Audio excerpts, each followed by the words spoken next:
Welcome to Manchester Poetry Library, everyone. Thank you so much for joining us.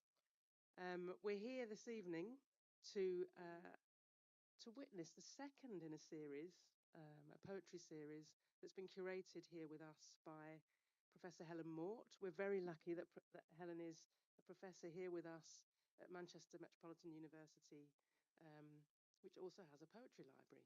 I recognise some faces here, so thanks for coming back again. If you haven't been to us before, we're a public poetry library, the first in the Northwest, the only one in a university in the country. If you'd like to borrow books, it's just like any public poetry. I say just. It's just like any public poetry library. You apply, we give you a ticket, an old-fashioned ticket, a membership card, and you can come and borrow up to 10 books and come to our events for free. So if you know of anybody who's here tonight that's not a member and would like to be, let us know. We've got international guests here, so we can also extend that invitation to you. And housekeeping wise, the toilets are just outside the main door here to the right. We're not expecting a fire drill. You just need to walk out the entrance you came in, the far side of the building, and just congregate in All Saints Square. Now, I'm going to leave the introduction to the series and tonight's event to Helen. So enjoy yourself, and throughout the evening, hold on to questions. We'll have time for questions at the end. And there's some drinks at the back if you'd like to help yourself. Thanks for joining us.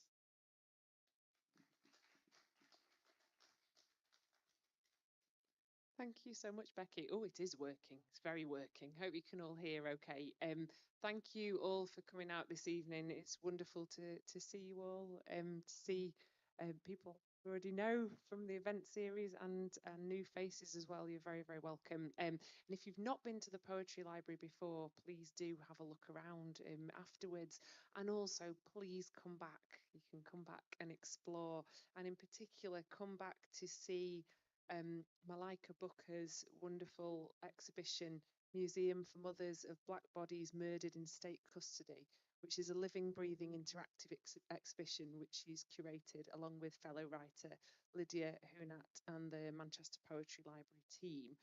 The exhibition has had to be slightly dispersed from how it normally is presented this evening so that we can all sit down and enjoy Roy's poetry. So it normally looks a bit different, and there's in particular on this area here, there's some elements of the exhibition. So you can read and see some of it this evening, and definitely recommend having a look around. But if you come back on another day, you'll be able to experience it as Malika curated it, and just come and spend time in the poetry library because it's a magical place. It's my favourite place to be.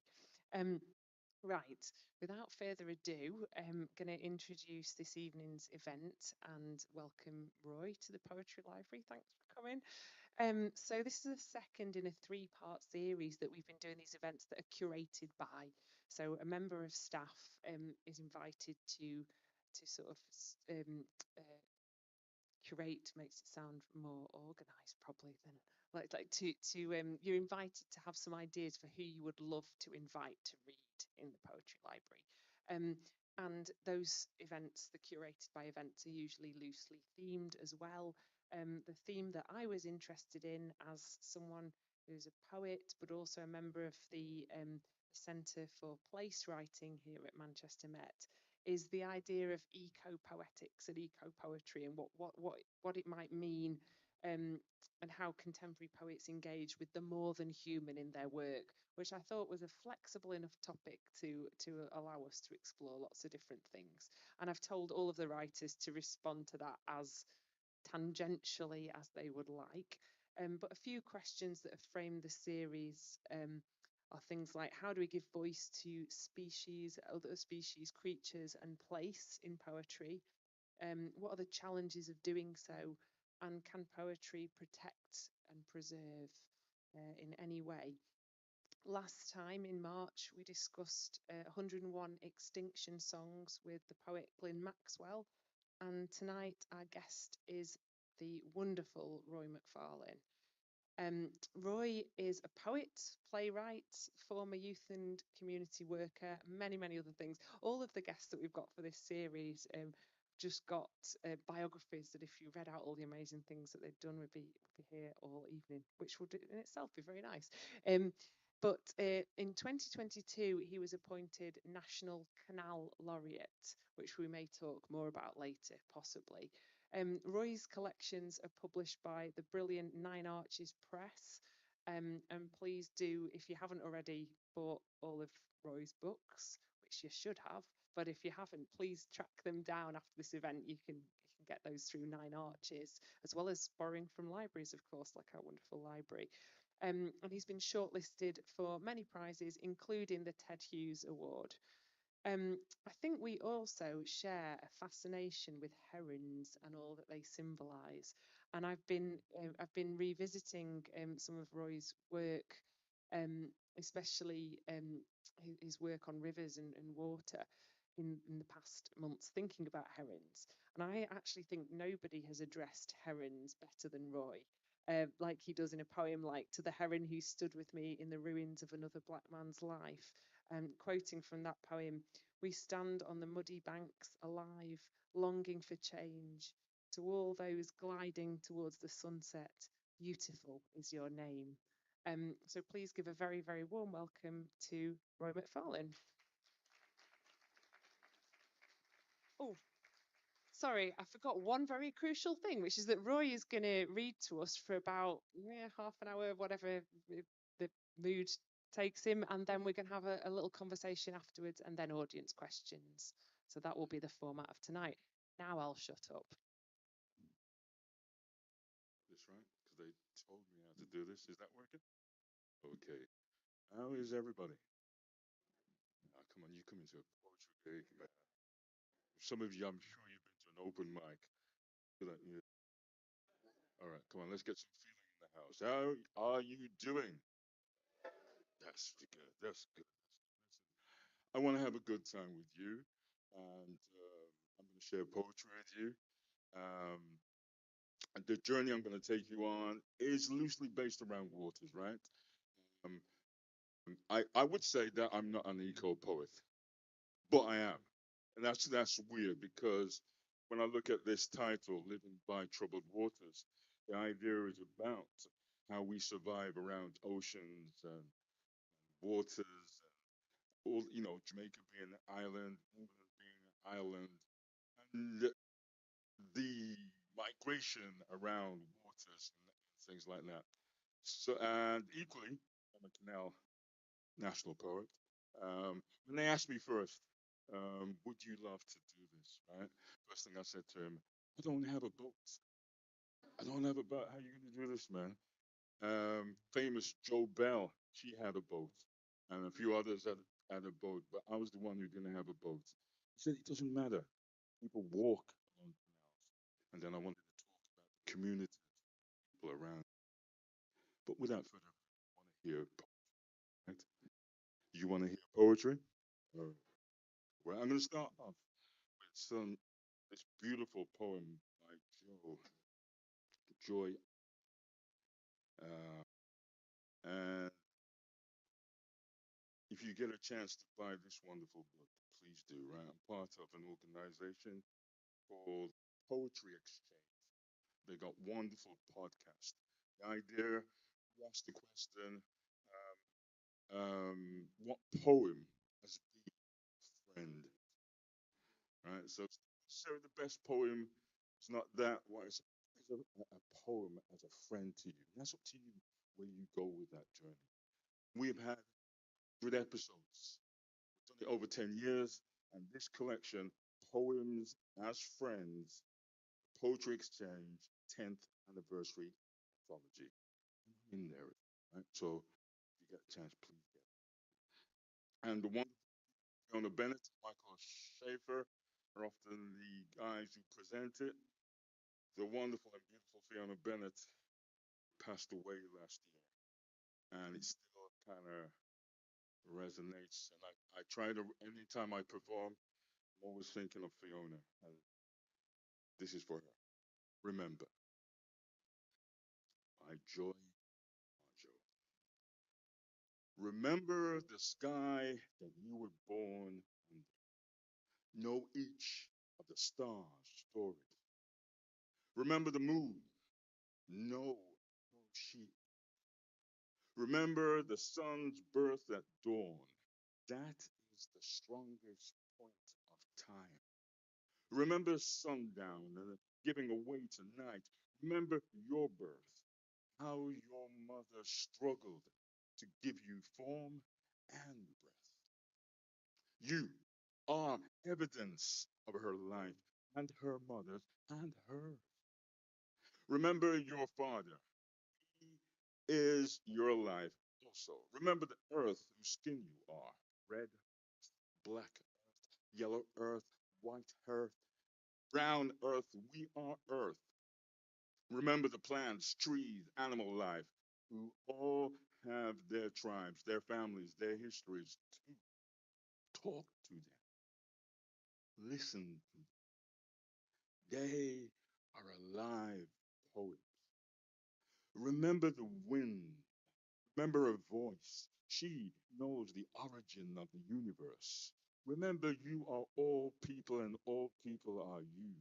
Remember, you are this universe and this universe is you. Remember, all is in motion. The growing is you. Remember, language comes from this. Remember, the dance language is that life is remember.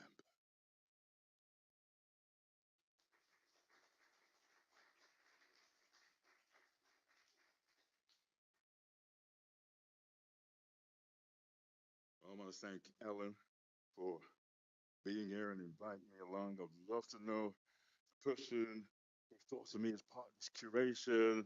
I just feel so, somebody just thought of me with Glyn Maxwell and Isabel as well. You know, the funny connection is Glyn Maxwell is my lecturer when I was doing my MA. So I'm the student. You got the student, you had the lecturer before. And Isabel is almost like a sister because she's part of the Nine Arches family. And so she's amazing. Do come along to Isabel. Okay. In 2012, no, no, 2022, I was asked with a few other poets who had some sort of connection in some way to the Commonwealth. So that's whether Australia, Canada, the islands, wherever, any connection that you had, we had to write a poem. And we sat down, we talked how we felt about Commonwealth. And it was amazing. A lot of it was on Zoom, but it was so amazing. After that came this poem. I hope you enjoy this. And just give you a background. In the Caribbean islands, especially in Jamaica, um, our history is often based around disasters. My mom doesn't know half the dates of things that happen, but she will tell you every hurricane, every earthquake. She will tell you stories that have been passed on from generation to generation, literally from the 1600s, and we might get into that later. My mom was a storyteller, and she always recounts stories around a disaster, right? I found out that the original people of the island, um, the Tainos, um, the hurricane was actually called hurricane, and hurricane was a god. So it was this kind of malevolent force that would go through the islands, and they looked at it as a god and named it hurricane. So here we go. Call me by my name. One. Hurricanes have always followed my family from the day we arrived on these islands. Enslaved, our true names taken away from us in this Caribbean sea. Two, anything characterized by a turmoil or force suggestive of a hurricane. These are the lands that adopted us. Uprooted, we were planted in hostility. Lands we weren't given, but bloody in fruits, always in floods, hurricane. Three, the Taino, the original people of the land, lived in Kaseke, led by Cacique. Hear them, their language in barbecue, canoe, cassava, guava, humanity. I tell you. People of Jamaica, the land of wood and water, they knew how to name their gods. A child so mischievous, its strength tore islands apart. Huracan, Huracan, Huracan.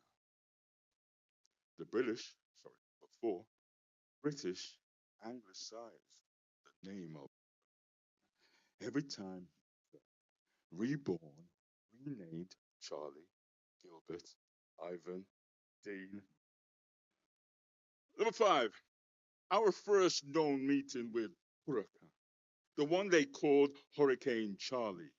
My mother remembers of how the sky was blue for it turned celestial red, of how people moved to a bigger house of safety, of how they prayed, of how they woke the next morning to see bananas and orange trees lying prostrate to an island god who had passed over the land, of how rivers swelled, of how people lamented, and breadfruit roasting incensed the air. 6, always be kind to your zemis, gods of both sexes. Serve them cassava, bread, and they will protect you from the hurricanes, according to Taino myth. Over 4,000 miles away from Hurricane Dean, my children, in the eye of a divorce, are holidaying with their mother in Jamaica, oncoming storm. And I'm back in England making fried dumplings with ackee and saltfish and praying that the Holy Ghost, God of sexes, will look after my children. 7, Grace Nichols talked of a hurricane that came visiting a British isle, came looking for her Windrush children. Talk to me, Huracan. Talk to me, Booyah. Talk to me, Go.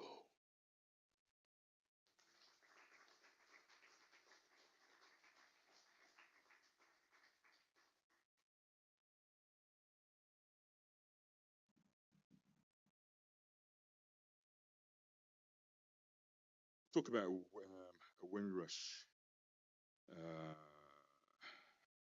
children or Windrush. June, I believe, 20th or the 21st. Every year we celebrate Windrush. And I want to tell you a story about a guy who kind of was everything about Windrush. For those who might not understand the idea of Windrush, it's after 50, 60 years. But I can't assume. Windrush, 1948. A boat called the WSS Windrush landed here. First migrants from the Caribbean, dominantly Jamaica. I the Polish brothers in there. I think it's 492 souls landing in Tilbury Dock. And I kind of look at that as the first migration of the Caribbean. But we've been coming here a long time before Windrush, right? But that's another story, right? Okay. Patterson's house. Patterson, listen, give you a little thing. I grew up in the church. In fact, I was a young minister.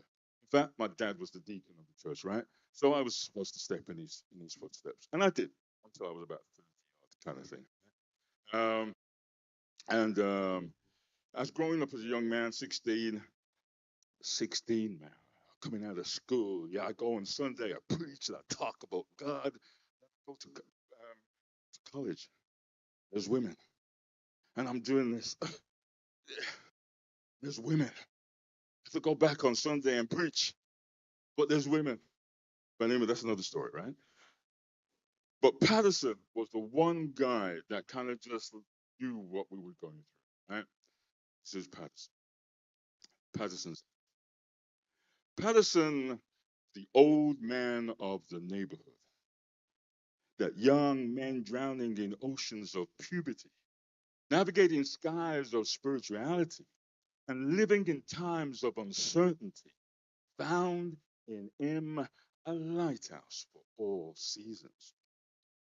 We brought our baggage, basketball, and bicycles into the hall, laid our keys and bus passes on a table that took the weight of our anger, groaned under the guilt of sexual awakening, and was big enough for the vast canvas blackness. We had the freedom of his house to walk into rooms filled with stories of how he lied about his age to join the Air Force, to be stationed in England, and after the war, loved and danced all night under Cuban sunsets, to leave on the dawn of revolutions, and ending up back in England to start a new life in cosmetic.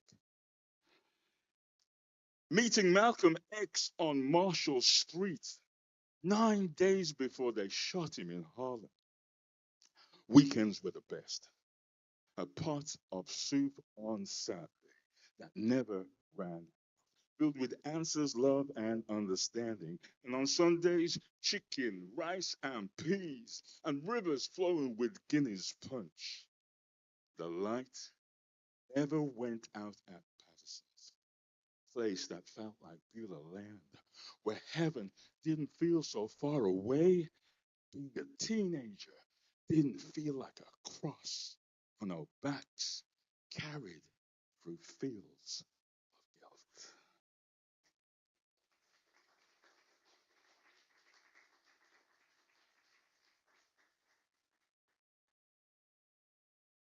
For all those who've never been to a Caribbean home, go there on a Saturday. Pot of soup ready for you, right? Pot of. And you gotta believe it. Listen, when I was growing up, if there's anything wrong with me, if I had a flu, it'd be a pot of soup for me. If I broke my foot, pot of soup for me, right? Pot of soup, it goes the healing thing for everything, right? Mental helps, pot of soup. No, no, I'm joking. But anyway, here we go. Living by troubled waters, right? So you got to do me a deal here, right? I'm not going to read anything. So listen. Forgot to bring my books to sell them to you. I know, right? So make me look good. You got to ring 9 arches tomorrow. Now, seriously, I'm not joking with you, right? Go ring 9 arches, email 9 arches, bombard 9 arches, make me look good, please, I beg you, right? She's gonna think, what's going on here? I mean, about 20 people emailing her, ringing her. I want Roy Macfarlane's books. Make me look good, I beg you to, right? Sorry, I beg you, like you to, right? Okay. So, wonderful Helen talked about herons. And when I first started, it was actually just before I started doing the canal laureateship. I really didn't know what I was doing. It was a beautiful challenge, and I thought, you know what, I'm going to walk along the canal. And I happened to be walking along the canal. Actually, it was just 6 months before I think I got the post, or a year before. So I was in the process of trying to write something, and it was during COVID, and um, and then the terrible, heinous murder of George Floyd. And you got to know that as a youth and community worker from the 90s, equalities officer during the noughties, also with all my writing, I've been writing for the last 25 years. I've been writing about, I've been around the Stephen Lawrence reports, I've been on the marches. When this again happened to George Floyd, I was like, again? And I couldn't write, could not write. And so I was walking along the canal. And when I walked along the canal, I saw a heron for the first time. And then this heron kind of just, because they're kind of nervous little creatures, kind of thing. They just skipped across and then opened his wings and just flew. And he had the biggest, largest, beautiful, and majestic.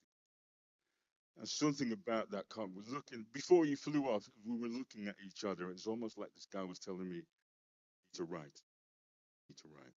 So this is the bookend. I will finish off with the poem that Ellen mentioned, but this is the poem at the beginning, right? Here we go. An old bard in response So how do you feel in the wake of George Floyd's death? Realizing I'm holding a scream, decibels high enough to crack the fragility of white people. I would not write if it wasn't for a pneumonia, where canals cut deep enough to make new waters, where coots with chicks fill a nest in a curtain of grass, where dandelion's breath fills them, where herons, where herons walk like deities, heads held high, and Gregory Porter takes me to another place. Take me to the alley. Take me to the afflicted ones. This new morning barely casts a shadow, sun gentle, cajoling me where the river Tame used to stay true to the old ways, where the question rings, will things ever change? Where an old black sage who has seen the knee, the choke, the rope around the neck, heard the refrain, I can't breathe again, and again tells you, I'm tired. I wish for a sun to rise with the same warmth as the sun that rises on you. A sun that shakes hands with the night and bids us well until the next day.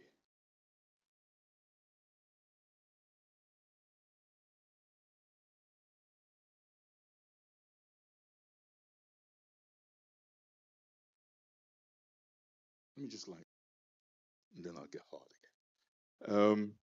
Mothers of love, right? Growing up in the church, we had these beautiful,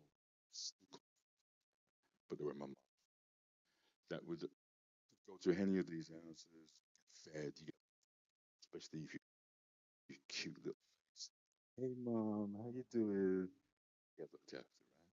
The only problem with that is if you were out in town and you weren't doing right, you'd get beat them mothers.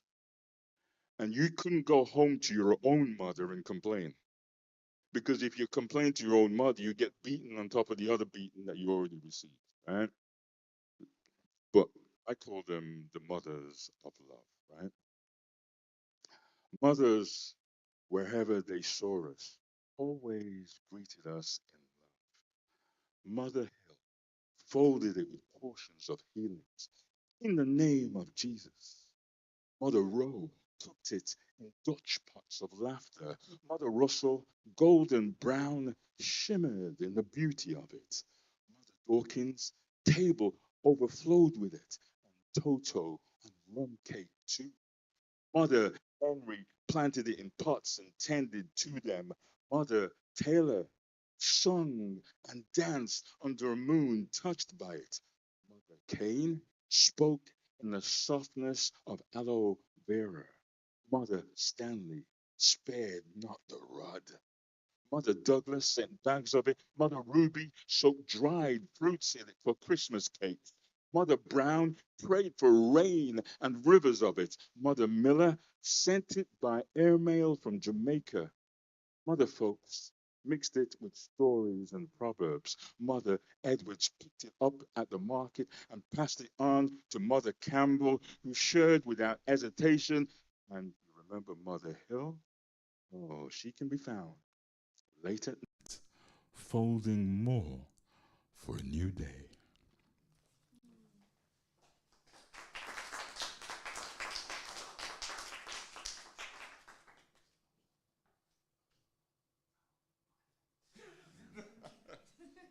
How's everybody feeling? Are we still good? And everybody still in the zone? All right, good, all right.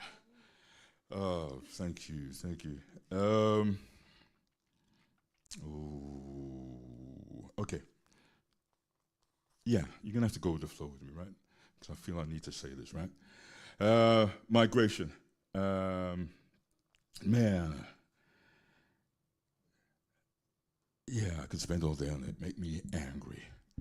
Because we are people that have been moving, migrating for centuries upon centuries. And now we've come to the place where we think that this ground is ours, and the capitalism and the greed and of the few trying to take whatever they can, so we, the many, are struggling and fighting and blaming it on others, kind of thing. This one is a story that 27 people died in the Channel several years ago, and they're still dying in the Channel. And I've called this the Pantomime of the 27. A young man, let me read it out. Honest to God, we are in British and French waters. We don't know which one of them is coming to rescue us. Shakar Ali, one of the migrants, sending a last audio message to his relatives.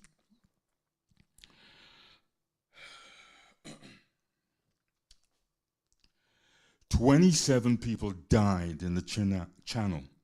Unmarked waters waiting for authorities to make up their minds as they clung and held on in cold, dark waters. One by one, they let go of each other and the boat. Waiting for authorities to make up their minds, ill-fated winds blew them back into French waters, and the boat barely floated as they let go of each other. Many died before the ferry boat picked them out of cold waters. Ill fate or winds blew them back into French waters as they cried, 'Please God, rescue us! Please God, rescue us!' Many died as the ferry boat picked them out of cold waters with hopes to make it to the other side, whatever the sacrifice. 'Please God, rescue us! Please, please rescue us!' could be heard. But Sharon was waiting, and the guards were aloof to their pleas, although they paid the coins to the gangsters and traffickers. 17 men, 7 women, and 3 children perished. Sharon was waiting, and the guards were aloof to their pleas, and the channel that divides us from those seeking refuge swallowed 17 men, 7 women, and 3 children, fleeing with their breath and their clothes on their back. The channel that divides us from those seeking refuge, clinging, holding onto hope in cold, dark waters, fleeing with their breath and their clothes on their back. These 27 people died in the channel of unmarked waters."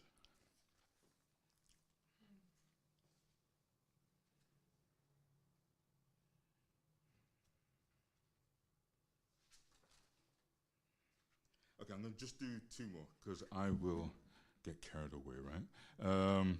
Because you are beautiful. I can feel the love in the house, right? And the warmth, right? You got to understand this, honestly, as a poet that's been doing this for 20 odd years, right? You get into an audience, right? And you get to some audiences, you can feel a bit edgy, you know what I mean? It's hard to explain, right? But then there's places like this where you feel love and you feel good people in the house. So thank you so much. Right, what shall I give you? I want to give you something. Okay, I'm going to try this one, right? It's been a while since I've done this, right? Okay, so as you can imagine, this has got kind of, this is really a big project that this was. Again, it was the idea of living by troubled waters and what are the issues? It's not now the issues have been happening. The issues have been happening through enslavement. The issues have been happening through colonialism. The issues are still happening now when you see people dying through migration and things like that. And what are some of those things that helped us to survive? And certainly with my dad, I grew up in a good old Pentecostal church. And there are lots of rituals in there that when I looked into it, these rituals were going way, way back. And there's this one ritual that we did, is that when we had the Lord's Supper, had our bread, drink the wine. The next thing was washing of the saints' feet. So the women would go into one area and they would wash each other's feet. And the men would go into another area and we would wash each other's feet. But hear the journey in this one, right? The act, I'm going to try and sing. Lord help you. The act of remembering. Because the whole thing is about a lot of the spirituals that were sung. Again, they were coming from way back through enslavement. A lot of those spirituals had codes, there were messages. So when we sang them on the Sunday, we were being watched by the overseers, and we had to be careful who we would talk to. So instead of talking, we would sing a gospel. And often those gospel songs were, like the one I'm going to sing, Meet Me by the River, was a code that tonight there's going to be a runaway. Okay? The act of remembering. We took off our brogues, leathers and crocodile skins, folded our silk socks, whilst others with their clocks and cotton socks waited for eyes to be distracted by sisters in white singing, meet me by the river someday, meet me by the river not far away, and when my Lord shall call me home, happy, happy home beyond the skies, meet me by the river someday. Old men who knew rivers waited for the pouring of water in enamel basins, waited for the pouring of the Spirit, hands clapping, backs arch, the jerk, the side drop, the top torso waving in an imaginary wind blowing through the aisles. We young ones jostled to wash our best friend's feet. We avoided the hard-skinned, corn-heavy, decade-stained feet of old men. But the old souls, they knew the game. They broke the line, changed the seating, and they wrapped white towels around our waist singing, meet me by the river someday. Meet me by the river, not far away, and when my Lord shall call me home, happy, happy home beyond the skies, meet me by the river someday. Our white shirt sleeves rolled up, the silk ties tucked away.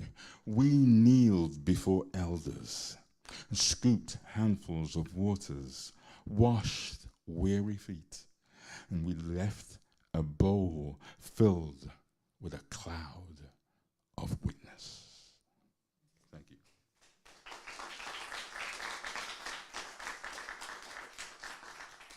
And finally, this one's the sister, or the book ending of the Heron poem. This one's called To the Heron Who Stood With Me in the Ruins of Another Black Man's Life. And you'll hear Gwendolyn Brooks in there, and you'll hear Gil Scott Heron in there. To the heron long and lean, standing still on the corners where the waters bend. To the heron gracefully gray, poised at the water's edge. To the heron painted in the tapestry of reeds. Waiting, waiting. I want to learn the art of waiting in these dreadful times, thinking, gulping, choking times. To the heron, long limb taking 1, 2 steps, stretching those wings and leaping like Michael Jordan to rise in brilliance. To all herons from the lineage of Bennu, he who came into being by himself. To all the herons left school real cool. To the herons lurking late in summertime. To the heron with the slow wing beats of a double bass on a jazz June evening. To the heron motionless, still standing still. To Gil Scott Heron, whilst I'm here standing in the ruins of another black man's life. I am death, cried the vulture of the people of the light. Yet, here we stand on the muddy banks alive, longing, begging, pleading, needing, crying, drawing, wrestling for change. To all those gliding towards the sunsets, beautiful is your name. Thank you.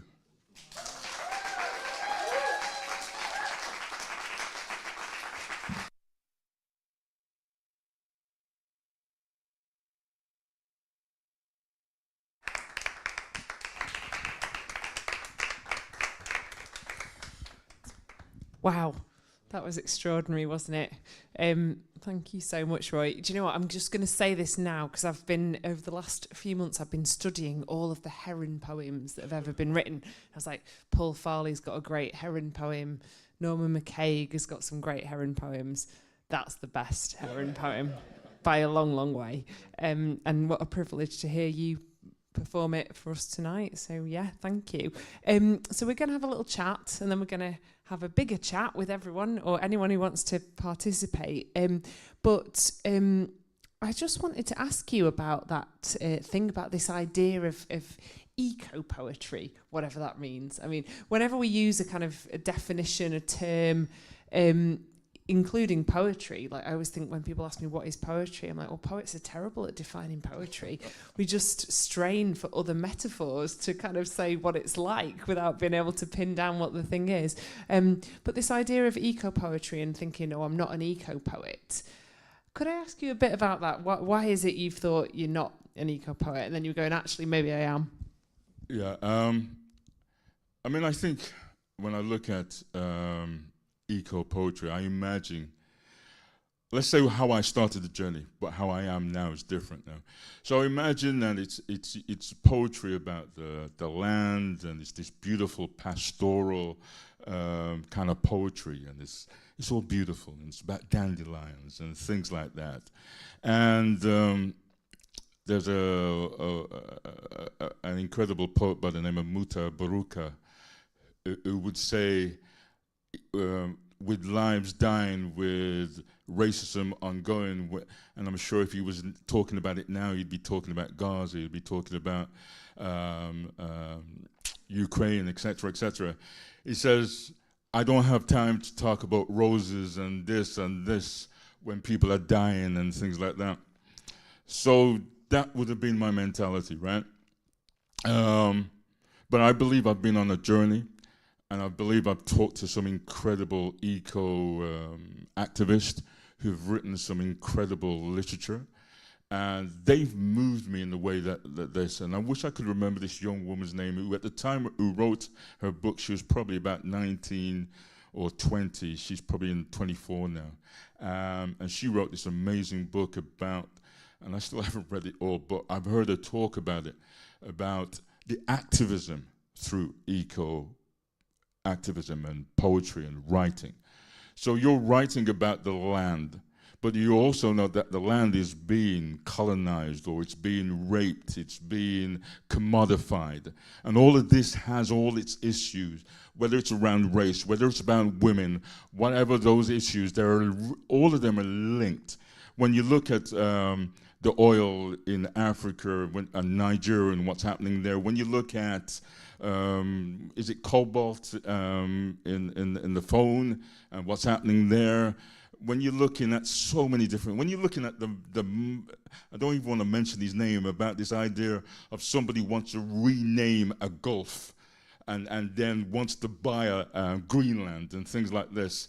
The madness behind that we can own something which is Mother Nature, and if we're not careful, the drive of the few to commodify and grab everything, and the greed in that is the thing that's tearing up the many and is dividing us. And so I would say that we now can write about, through our eco-poetry or eco-literature, talk about the land, talk about how much we need to care, talk about the the distinction or the many animals that are dying off, talk about the fear of the future for our next generation. And we say next generation now, the fear that we have for what is happening to the land for our people now. And I really believe that there's an injustice that you could write from every aspect, but equally just write about the beauty of this thing. Because again, it's about leaving a legacy. When we write, we leave a legacy. And I'll just finish off that. I had the joy of reading something like 70 books for a competition, the Ondati Prize with the Society of Authors. And one of the books that came through was some guy that was researching and looking at the whales. I think he was looking at whales, and there was a term for a small hill or a hill or whatever, tor or something like that. I can't remember the term he used. And he did a whole volume on this, including the science, the literature, and he found this beautiful poem from somewhere like 1400, where somebody wrote the poetry of was it a beaver or was it a rabbit or something like that, that went on a trip to Parliament or to the king to make to be an activist and tell the king, be careful of the woods that are being cut down in Wales because it's going to destroy the world around us. And that was in 1450 or whatever. We need to write. We need to write. Your answers are too good. I'm still absorbing that.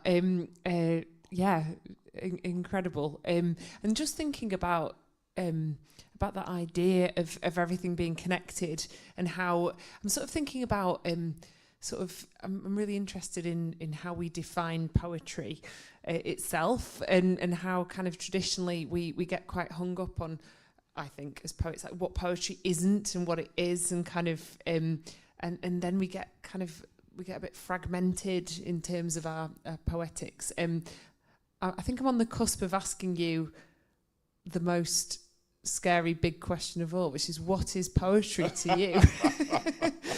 I wasn't intending to ask you that, but we've somehow got there from that last answer. I think these wonderful people want to go home, man. Okay.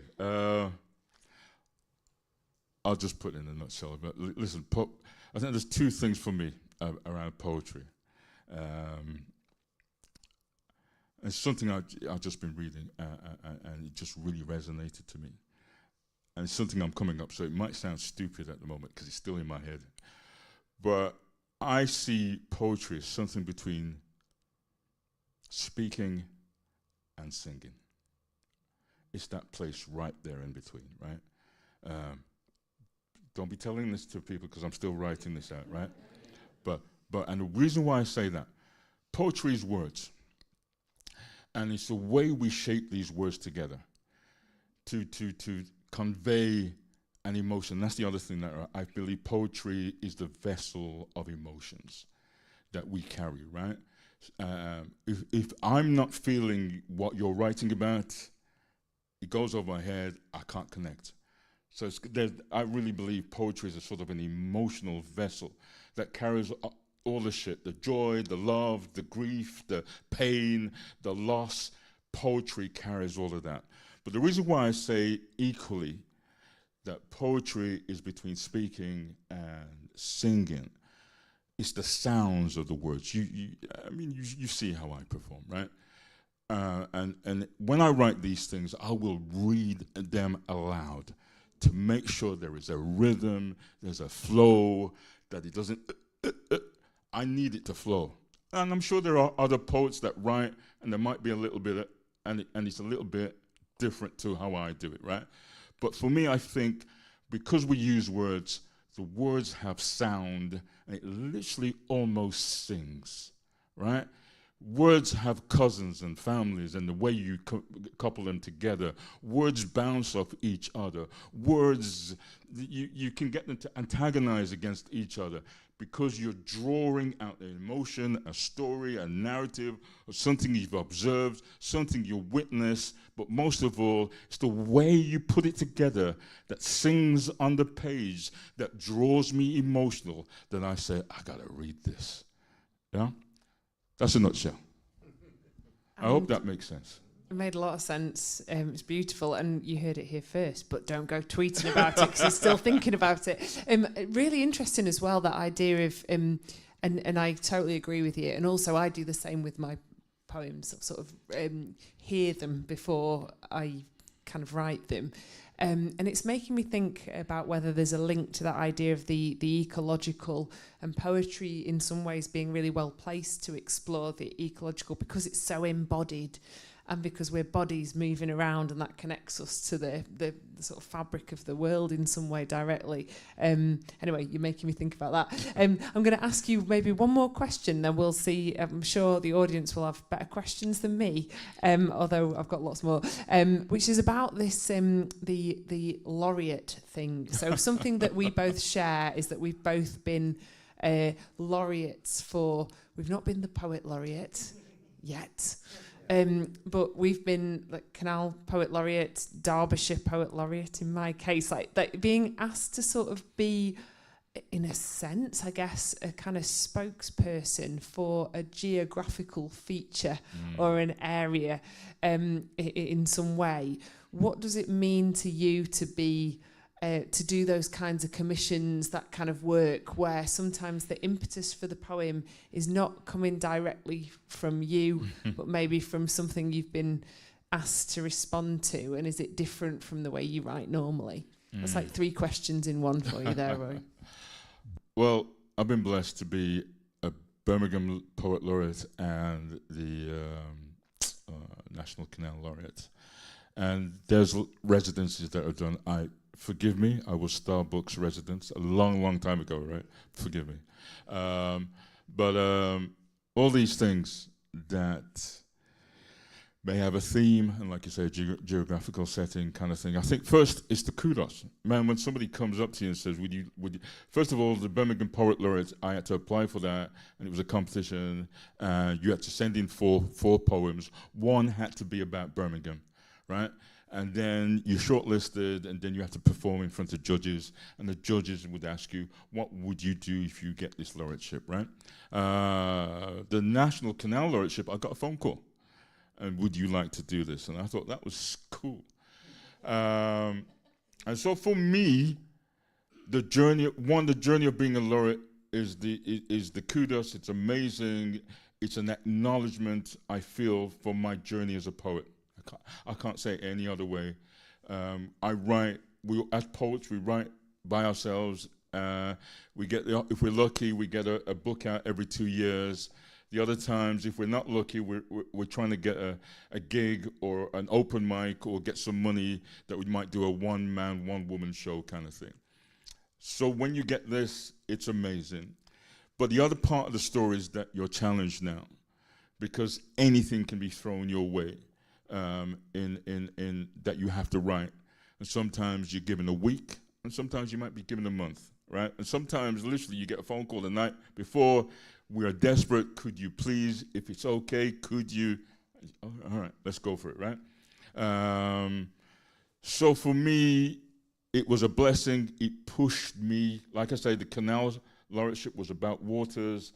It was going to places like Burnley, Pontypridd, or whatever the place is down Wales, all these different places that I've never been, and then I have to write a poem about a certain thing or whatever. It was a gift. It pushed me, got me thinking, and you know the thing is, I think in any laureateship, if you ever get a residency or laureateship or whatever, yes, you'll be writing around the themes, but you cannot escape from the individual that you are. So when I do the Canal Laureateship, and my good friend over here knows that I have looked at communities around canals whether it be the history of the communities, or whether it be the guys that used to work. Where are the stories about the navvies? Where are their stories? And so even if I make a little reference to them, where are the stories of the women that during World War II became the people that worked on the canal while the men were away? I'm sure I'm going to get that into the poetry, etc., etc. There was a reference to the buddleia plant. I didn't even know this plant came from the Caribbean. And everywhere you go on the canal towpath, there's this beautiful, frilly, purple-looking thing on the canal path. It came from the Caribbean. I don't know what it's doing on canal towpaths, but it came from the Caribbean. We need to write these stories. And again, what I'm trying to say, I'm writing about these themes, but I can't help myself coming through these stories. Thank you so much, Roy. My favourite laureate commission was having to write a poem for a tea towel to be printed on a tea towel, and it still remains my only useful poem because I was like, somebody could be doing the dishes with that and it'll have a real world use.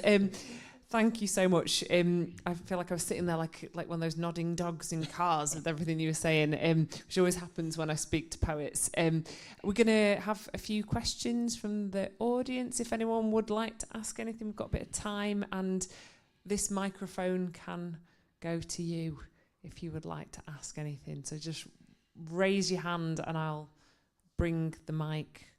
Or someone will bring the mic. Oh, thank you. That's thanks, Vanessa. That's not far to go. Hi. Hi. Thank you for all of that. I'll try to make sense. My English is gone now. So there is that wonderful thing about poetry, that a big power of it without the book is that it goes into the way we perform it and our voices. And we don't get to choose the voice we have. But you have that beautiful, magnificent, I mean, call me every day, please. Just read me whatever. And my question, because from the church background and the music and the singing, all this it's all part of poetry. And I agree with you on that. So I'm curious about how you've shaped that voice throughout the years, the books, the poetry, the music, but also everything that is within with faith, I suppose. Well, thank you very much. I'm going to keep on teasing you with my voice. No, just behave, Roy, behave. I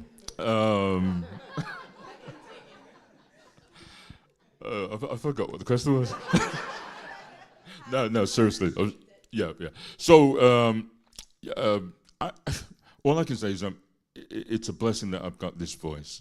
That's all I can say. Certainly when I grew up in the church, I preached.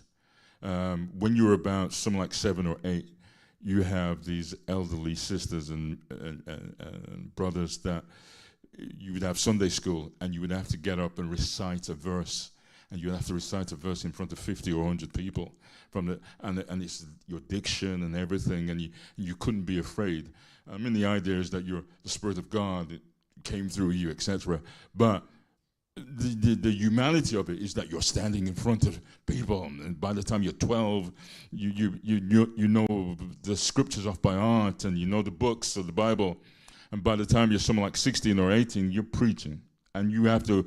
The night before, you have to get words together and somehow put it together that you can engage the people and put a narrative and a story across.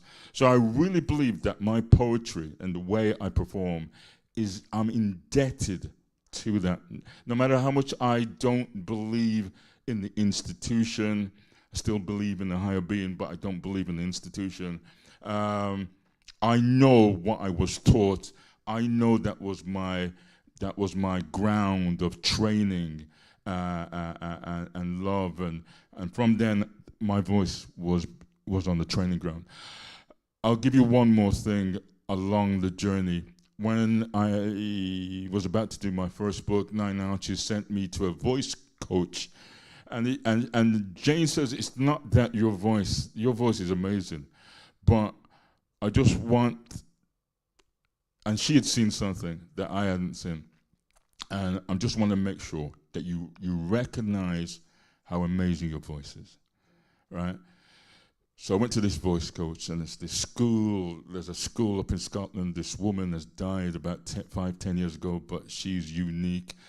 There was this, one of her disciples were talking, and she was telling me that it's not necessarily about your deliveries, but it's psychological, and there might be a trauma from childhood. Now, just to tell you that I was adopted at 6 months, and I found that out when I was 13. And I didn't realize I was still having issues with the idea that I was rejected. So what you would see, now you talk about how relaxed I am. I could go on for days now, but there was a period of time I'd be looking at the audience, and if one of you would just shift into one side, if one of you was looking a little bored, I would rush my poem to the end and rush the whole thing to finish, because I didn't want you to reject me. I felt like you were going to reject me, and I would rush the poetry and rush the whole thing.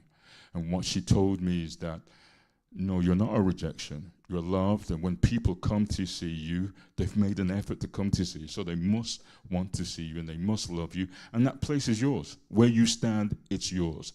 Deliver, however long it takes, just deliver and be comfortable. And that's what I do now. I will deliver till midnight, but I won't do that now. I hope that answers your question. Hi. Adam. When something bad happens and you feel that you cannot speak or write, how do you start speaking and writing again? Literally, I think, that's probably the only time. Is there any other time? I think that's the only time that I froze when it came to writing. And so then I have to wait until it all comes back again. If there's some disastrous things like my mom passing away, I was encouraged to write those feelings. Whatever is coming to you with your mom passing away, write it. And so I wrote. There's a time that I had a major operation on my throat. I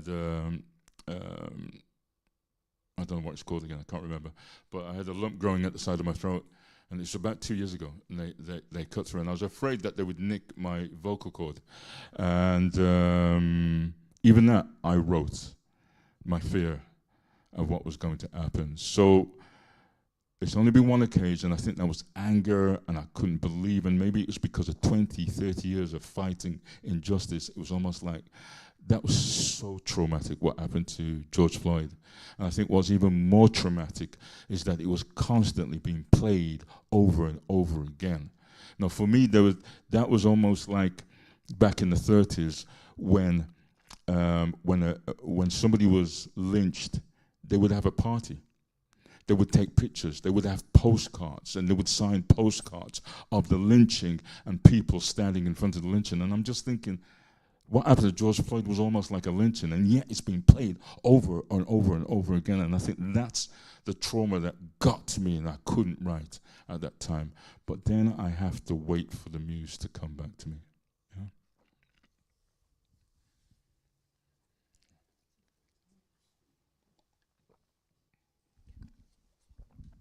On a hopefully lighter topic, how do you do the research? So I've got your book. I have got a copy already. Oh, bless you. How do you do the research to write all of those different stories and to write all of those different voices that are obviously your voice, but also other people's in your work? Which one are you've got? Hang on. Is it the heal? Oh, you got that, Living by Troubled Waters. Oh, awesome. So Living by Troubled Waters, what you'll see in there is there's so much archiving in there. No, I got some money to go to the British Library and to sit down with newspaper cuttings from the 1800s. What I wanted to do, there's a thing called eraser poems. So you utilize a document or a letter or words already written. It could be a magazine, whatever. Rip a page out of there, and you go over it, and you scribble everything else out or paint over everything else in there and just select a few words out of there and make a poem out of it, right? So literally everything's blacked out and the only thing you can see is the words that are left. And if we read through it, it's a poem, right? And so I want to talk about the enslaved people in the UK and in the Caribbean, and I wanted to look at what were the daily newspapers that arrived on the table, was read in front of your family members, and it was like nothing. And I found some of that stuff, I researched it, and then all I could do is just sit and wait for something to come. I'd read and read. I'd photocopy maybe 3 or 4 and scribble, and no, it's not quite right. Do it again. Something's coming out there. The other archiving, which is not in this one, is in the second book called The Healing Next Time. And there's 18 poems about people who died in custody, whether that be police, mental health, etc., etc. And so it kind of ranges from the 60s to the present day. And again, I was blessed to go to an organization in London that had collated every newspaper article about death's custody. So it went beyond the headlines that we get, and which is often inhumane. We see this criminalized person who deserved what happened to them. But when you get the local paper, or when you get people that were involved in the communities, and you get to see those stories, then it's a whole different thing. So through that, I must have read about, I wrote 18, I must have read about 50 people who died, or maybe 100 people that died in custody. And it was only the ones that shine. And I got this thing that it's there, the poetry is already there. You know that thing about the wood, that the statue's already in the wood, right? When they talk about they carve the wood, the statue's already in there. Whatever you're having is already in there. I believe if you keep reading through your archiving or whatever, and as long as you got some sort of theme, the poem is there. Just keep reading, and then emotionally, when it hits you, bam, you got your poem. Yeah.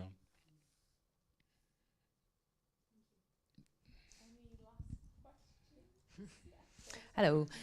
I wanted to ask you about the water in Troubled Waters. You've got the canal, you've got the Atlantic, you've got the Channel, you've got the river of the spirituals, all commingling. And I wondered how much that fluidity, the mixture of those waters, was with you while you were bringing that collection together. My good old friend Fiona Bennett, in the poem As a Friend, interviewed me and asked me what was my poem as a friend. And it is Langston Hughes, The Negroes. I can't believe I forgot it now. You have to forgive me, my brain gets a little bit.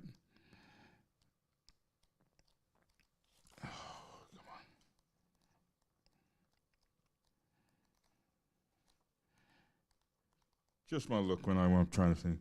But the Langston Hughes poem is famously around the rivers, ancient rivers and all these kind of rivers.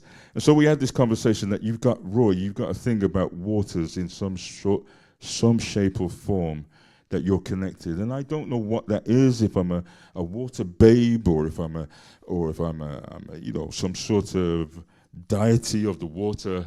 But I have to write about waters, and yeah, I just think I'm just drawn to waters, and that collection was so important about me in writing about waters, and that's probably the only way I can. That's the only way I can explain it. I wish I could find that poem. Can you believe that? I've known rivers. Thank you.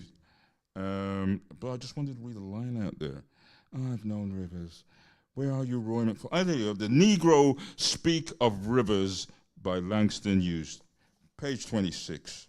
Here we go. And so, the Negro Speak of Rivers. I've known rivers. I've known rivers ancient as the world and older than the flow of human blood in human veins. My soul has grown deep like the rivers. I bathed in the Euphrates when dawns were young. I built my hut near the Congo and it lulled me to sleep. I looked upon the Nile and raised the pyramids above it. I heard the singing of the Mississippi when Abe Lincoln went down to New Orleans. And I've seen its muddy bosom turn all golden in the sunset.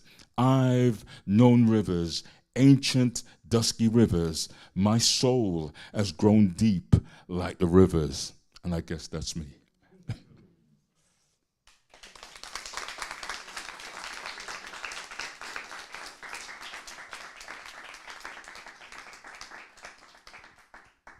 you for those wonderful questions. I'm going to shout because we need the microphone for the last bit.